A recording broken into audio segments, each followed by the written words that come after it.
آ گیا ہوں یا اللہ تیرے گھر میں، پریشان ہوں تھک گیا ہوں، مولا دنیا بھر کے دھکے کھا لیے مسئلہ حل نہیں ہوا۔ اللہ کریم آج تیرے گھر میں آ کر بیٹھ گیا ہوں۔ اے اللہ تو میری ماں سے زیادہ مجھے چاہنے والا ہے۔ اللہ تو میری جھولیوں کو آج بھر دے۔ اے اللہ بیمار ہوں شفائے کلی نصیب فرما دے۔ اے اللہ پریشان ہوں پریشانیوں کو دور کر دے۔ اے اللہ تیرے گھر میں تیرے سامنے گناہوں سے بھرا ہوا حاضر ہوں۔ اے اللہ آج ہمارے تمام گناہوں کو معاف فرما دے۔ اے اللہ ہماری تمام مشکلات کو حل کر دے۔ اے اللہ ہمارے تمام صغیرہ کبیرہ گناہوں کو معاف فرما دے۔ اے اللہ ہم سب کی تمام درپیش حاجتوں کو پورا کر دے۔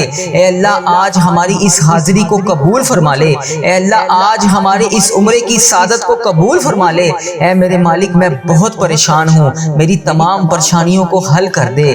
اے اللہ تیرے گھر میں جتنے بھی لوگ تیرے سامنے روبرو پیش ہیں، اے اللہ ان سب کی تمام درپیش حاجتوں کو پورا کر دے۔ اے اللہ بے روزگاروں کو روزگار عطا کر دے۔ اے اللہ جو مشکلوں میں گرفتار ہیں ان کی مشکلیں حل کر دے۔ اے اللہ اگر تجھ سے نہیں کہوں گا تو پھر کس سے کہوں گا؟ اے اللہ اگر تو نہیں سنے گا تو پھر کون سنے گا؟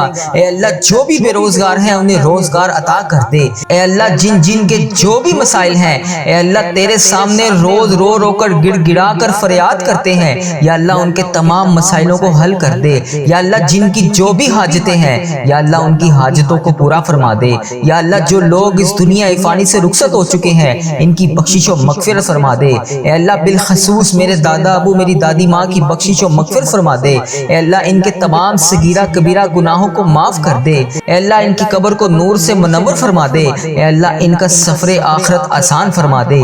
آمین یا رب العالمین۔